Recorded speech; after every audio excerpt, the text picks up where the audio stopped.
In the last few lectures, actually we have discussed a number of so called routing algorithms which help an IP packet to traverse from a source to the destination through a number of intermediate routers.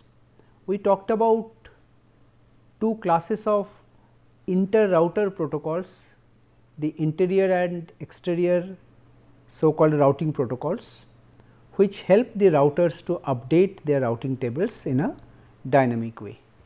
Today, we shall be looking at some examples where we shall see that given a certain routing configuration in the form of a routing table, whenever a packet comes with a particular destination address, how the packet is handled, how it is forwarded to the correct outgoing link of that router. Okay. So, the topic of today's lecture is routing examples. So, as I said, in this lecture we shall basically be working out some examples that will involve routing table, packet forwarding and in general routing of IP packets. So, let us get started. The first example that we take here is something like this. Let us assume that we have a router. Let us say we have a router which has 4 interfaces. There are 4 links to the router and this interface names we are giving as ETH0, ETH1, ETH2, ETH3. Now, this ETH is the short form for Ethernet because typically inside a LAN these interfaces are typically Ethernet networks. So, that is why we are giving these names like this ETH0 to 3. Now, you look at this routing table. Well, here I have not shown all the fields, the relevant fields only I have shown destination IP address or the destination network address, subnet mask and which interface to forward it to. Okay. So, you see there are 4 entries, there are 4 destination network or host address. You see the first 2 entries refer to network address, it ends with .0, but the last one is a host specific address. Because it is a host specific address, I am using all bits to check. Subnet mask is all ones, but for the others subnet mask will tell you how many bits in the address I have to check for the network address and the last bits will be for the host address. So, let us see. Now, the question is there is an IP packet, let us take the first example here. There is an IP packet which comes to the router, this was the router and an IP packet comes here where the destination address is given by this 128.35.57.16. This is the destination IP address. Now, we have to check which entry in this routing table are getting a match. There may be one or even more than one entry where there can be a match, as we shall see through this example. So, here what we do? The rule is as follows. We have the IP address, this we already mentioned earlier. With the IP address, we do a bit by bit AND with the subnet mask whatever is specified. And whatever you get after doing this ANDing, this we compare whether it is equal to the network address or the host address which is specified in the network table, routing table. Here it is this destination field. So, if there is a match, yes, then we follow the outgoing interface, but if there is no match, we do not find any match anywhere, then we will be taking the default route, it will be forwarded to ETH3, right. Now, let us see. Now, this 128.35.15.16, this will be checked with the rows one by one. First, this row, just look at it, the subnet mask says the first 3 bytes are all ones, last one is all 0, 255 means all ones. So, if you do a bit by bit ending with this, you will simply get 128.35.57, last 8 bits will become 0, because you are ending with 8 zeros at the end. Now, if we compare this with the destination address out here, you see that there is a match, right. This is exactly the same as this. So, in the first row you get a match, but in the routing table you do not stop here, you also check the other rows. I will tell you why. First row there is a match, all right. Now, you similarly go to the second row, do a similar checking. Now, you look at the subnet mask, first 3 are all 255, all right, last one is 128. This 128 means a single 1 in binary followed by 7 zeros. Now, this will be ended with the last byte or octet, this is 16. Okay. Now, 16 is what? 16 is 0001 0000. So, the first 3 are all right, first 3 will be the same. If we end it with 255, 255, 255, it will be 128, 35, 57, but the last one, the 16 will get ended with 128. If you do bit by ending, you see all are zeros. So, here again you will be getting the same thing, 128, 35, 15, 0. So, here also there is a match, there is a match in both the entries in the table, but for the third one there will be no match. As you can see, you are checking for all the bits. So, the entire thing remains, and this is certainly not the same as 192.0, so there will be no match. So, now you have a situation where there are 2 matches in the routing table. Now, when there are multiple matches in the routing table, the rule that is followed is there is something called longest prefix match. Longest prefix match. This is what you look for. You see, in the first row there was a match, but how many bits was checked for the network address? First 888, 24 bits. So, the network part was 24 bits, but for the second subnet mask there were 24 plus in the last one there was a single one. So, it is 25. So, you will always take the highest one, the longest network number for which a match is found. So, it will be considered that for the second entry the match is found, and this packet will finally be forwarded to ETH1 interface, right. So, this is how forwarding will take place for the first one. Let us look for the second one now. Well, for the second one, obviously the first two will not give match, because you are ending with 255, 255, 255. So, 192, 112, 17 will be getting anyway, but the destination starts with 128. So, there will be no match here, there will be no match here. So, let us look at the third entry. So, you are checking for all the bits, that means you are ending with all ones. If you end with all ones, the same thing will remain, there will be no change, 192.112.17.10. So, now if you compare it with this destination address, so it is not matching, here this 25, here this 10. So, here also there is no match. So, in that case you will have to take the default route, and this packet will be forwarded to ETH3. This is how this packet forwarding will take place, right. Okay. So, let us move on to the next example.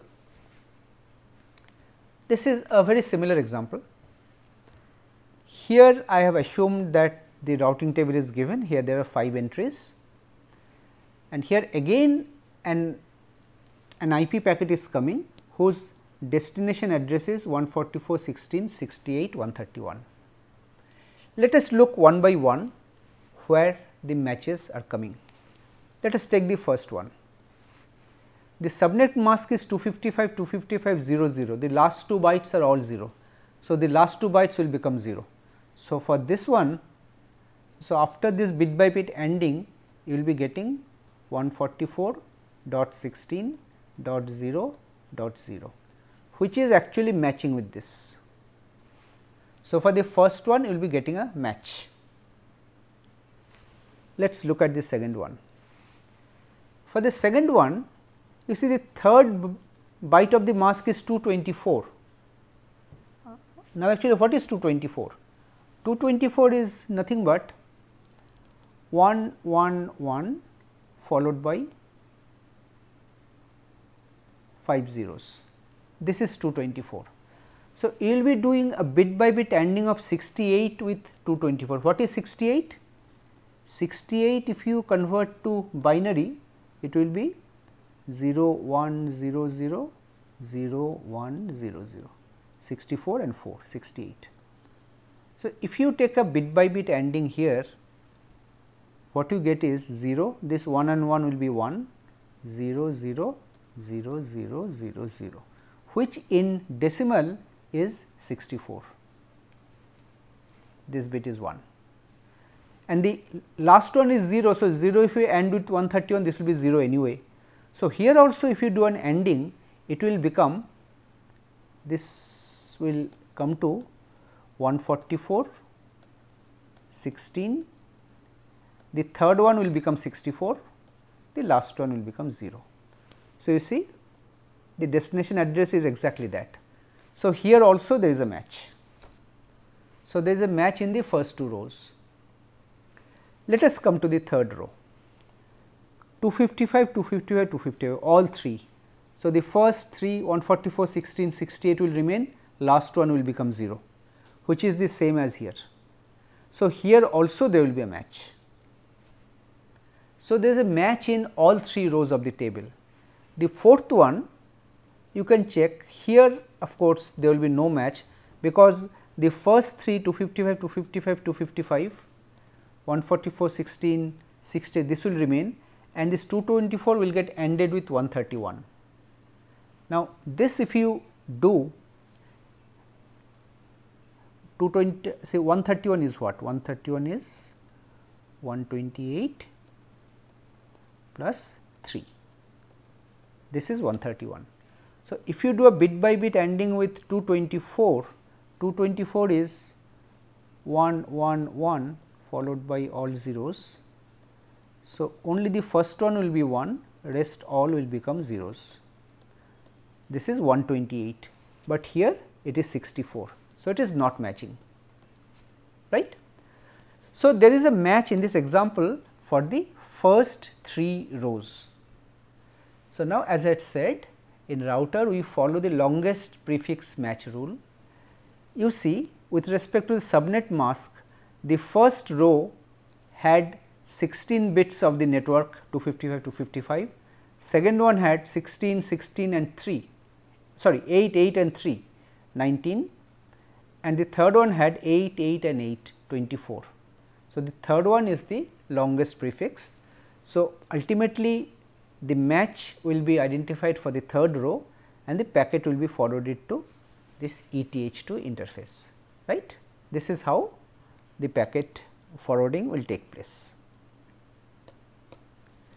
Now, let us look at a third example, where here we are using subnets, subnetworks. So, you see pictorially the network configuration looks like in the diagram as shown here. This is the router we are interested in. The routing table that we are showing here, this is the routing table of this router, okay. And this router is connected to 4 subnetworks A, B, C, D through these 4 links, small a, small b, small c and small d, and there is an exterior router which is connected to the outside world, okay. There is another 5th link E which is connected to that exterior router. This is how the connections are. Now, we are assuming that the subnetwork addresses, the network addresses are as follows: this, and this. They all start with 215.1.2. The last 8 bits are subnetworked. So, you see 0 and 64. So, the first one, it starts with the last byte 0, it continues till 63. B similarly, it starts with 64 and continues till 127. The third one starts with 128 and it will continue till 191, and the fourth one will start with 192, it will go till 255. Now, here suppose some packets are coming. Okay. Let us go to the next slide. So, here we will work out these examples for these 4 packets. These are the destination addresses, and we will try to find out what will happen. In the first one, the last byte is 33, 78, 144 and 200. Now, you see, logically speaking, you can identify that said the first one will belong to the range of subnetwork A I mentioned 0 to 63, second one will be in B, third one will be in C, fourth one will be in D. But let us see how according to this ANDing and comparison this decision is validated.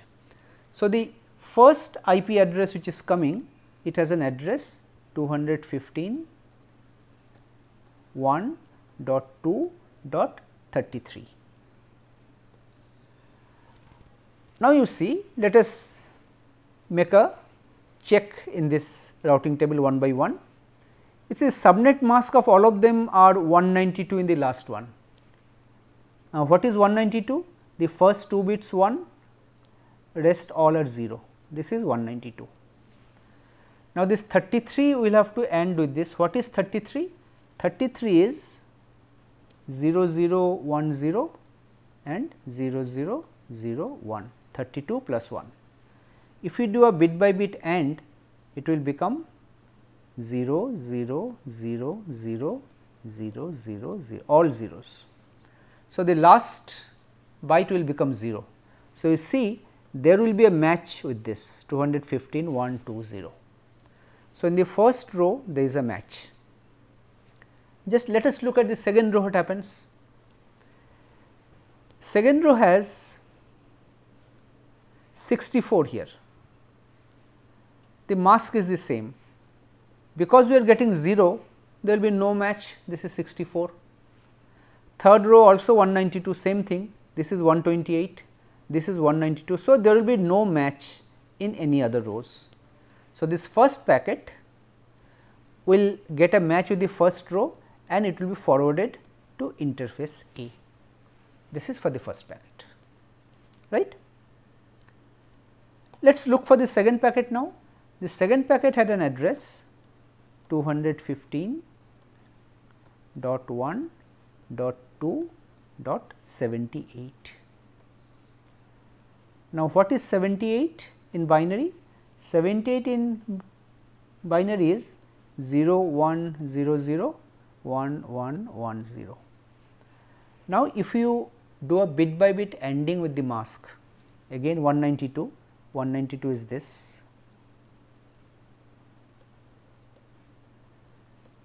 So, you see this second bit will be 1 and 1, this bit will be 1, all rest will be zeros.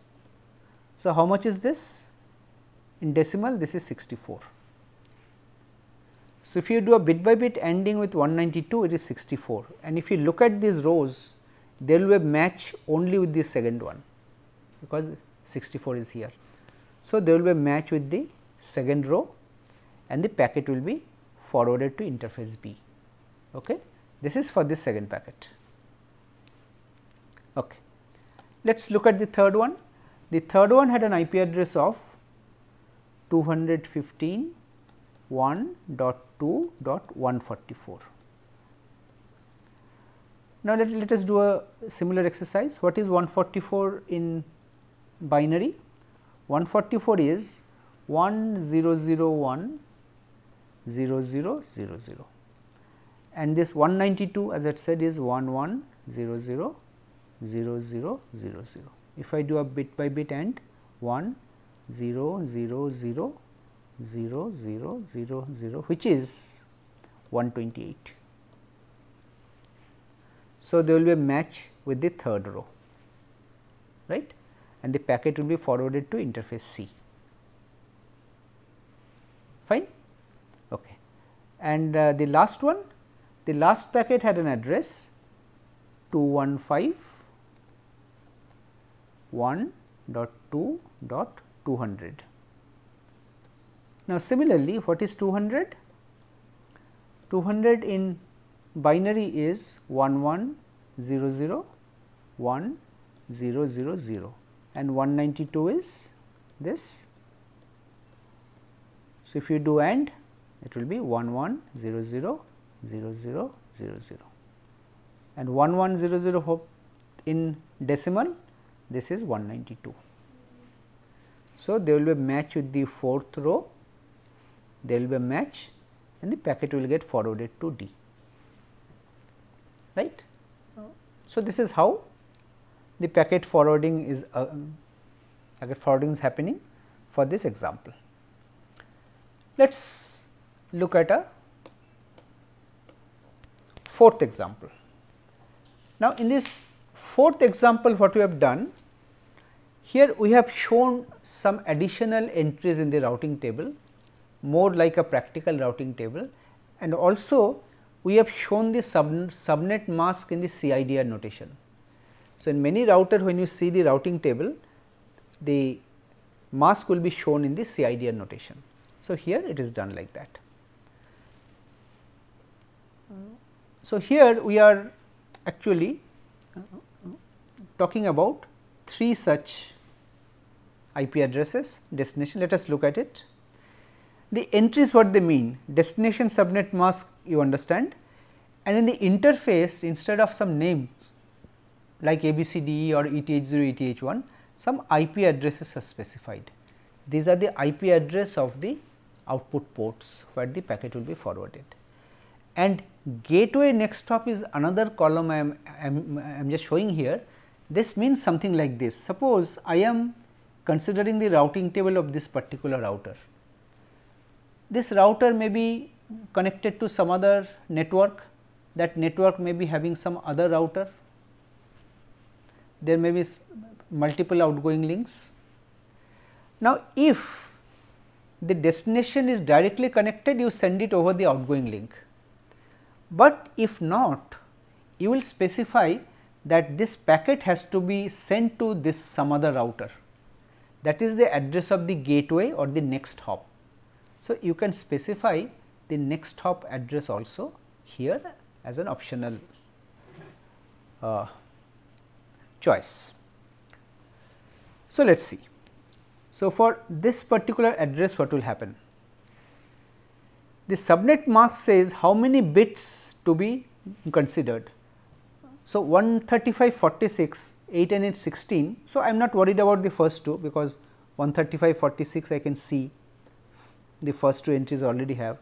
I only look at the last two, 63 and 10. So, what is 63 and 10? 63 is 00111111. This is 63, and 10 is 00001010. And we are saying we will be looking at 22 bits of the address. First 8 and 8, 16, and 6 more. So, from here you take 6 more bits. So, how much will it become? This will become, if you do a bit by bit ANDing, these will be host part. So, these 2 bits will become 0 0. So, it will actually become 3, it will become 60, it will become 60. So, you see in the first entry it is 56, so it is not matching. 00111100, this is 60, 1100, 1100, this is 60. Okay. But in the second entry here also we are looking at 22 bits, but here it is 60. So, for the first example there will be a match found with row 2. Row 3, row 4 obviously there will be no match because they are starting with 190. So, the first packet will be forwarded to this particular interface, right. Now, let us look at the second example. Well, this is also 13546, so it will be one of the first two, but it is 52.2. Let us see what is 52.2. 52 is 0011 0100. This is 52. Dot 2. 2 is 0000 0010.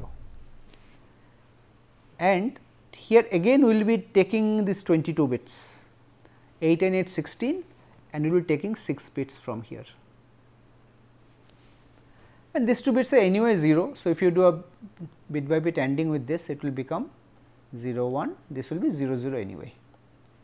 So, this will remain as 52, but you see this is 56 and this is 60. So, it is not matching with 52. So, there will be no match. There will also be no match here 190, also no match here. So, finally, it will go to the default. Default in the routing table is mentioned as all zeros. This is the convention which is followed. All 0 as the address means it is the default route. And this flag G, you just recall, G indicates whether it is a direct route or an indirect route. If it is directly connected, G will be 0. If it has to be forwarded to another gateway, then G is 1. So, if it is default, you normally send the packet to the, you can say, to the interface router or the border router who will be sending it to the outside world. So, here through this interface the packet will be forwarded to this next hop, and from there it will go to the right direction. The last example, I leave an exercise for you. This, if you do a checking in a similar way, you will find that there will be a match with the fourth row. Third row there will be no match, but fourth row there will be a match, right. So, like this you can actually check whether a given packet with a given destination address, whether there is a match in the routing table or not. Let us take one last example. So, here we consider a router R1. This is our router R1. So, as you can see, there are 4 interfaces M0, M1, M2 and M3, and these are the networks which it is connected to. These are the network addresses, and also in CIDR notation number of bits of the network address is also mentioned, 26, 22, 26 and here 24. And through this there is an external router which is connected to the external world, rest of the router. Okay. So, here there are 2 questions. One thing is that we are asking you to construct the routing table, and secondly, for these 2 packets, how they will get routed. Well, routing table will be very simple. There will be 4 entries, one corresponding to M0 with this network, M1 with this, M2 with this, M3 with this, and default will be this. Via this default it will go here. So, I am actually showing you the solution, you can just verify.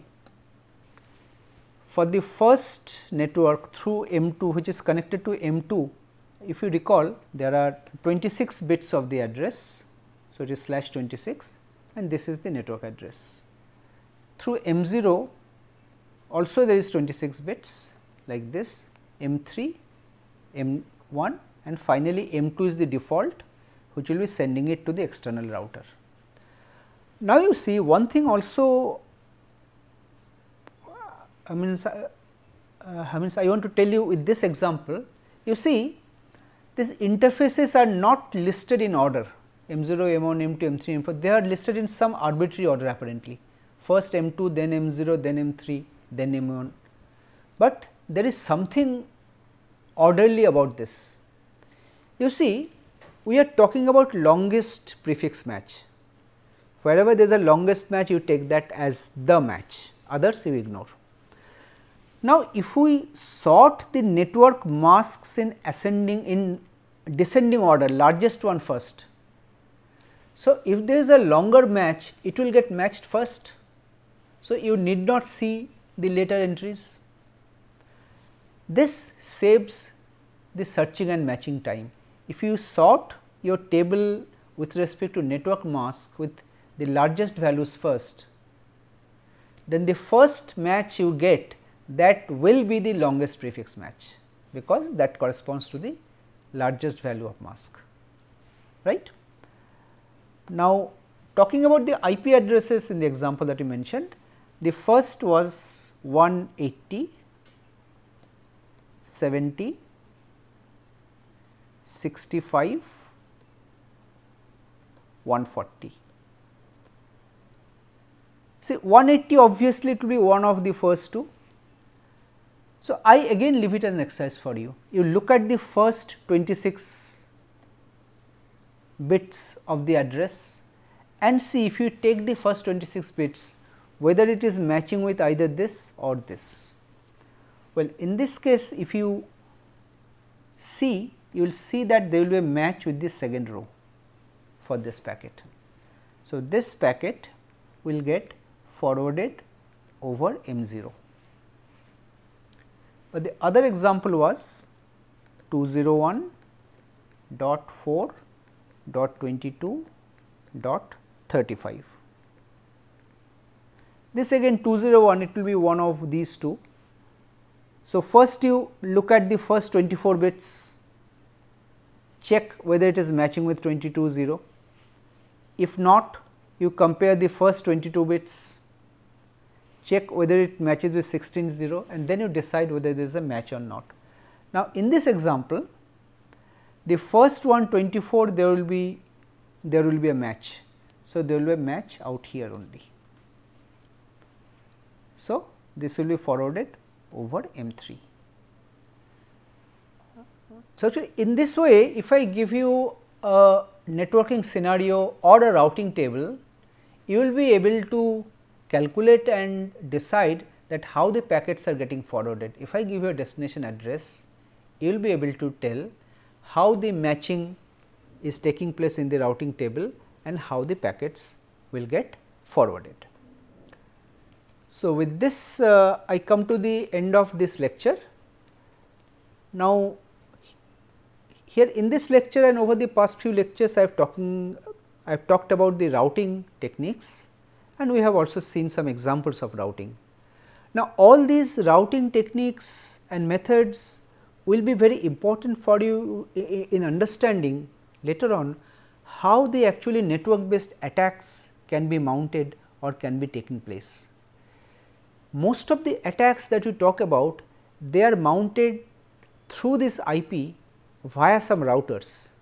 So, once a hacker gets hold of a router, if the routing table gets modified, then packets can be routed arbitrarily as per the wish of the hacker. Okay? So, all these things we shall be seeing later. Thank you.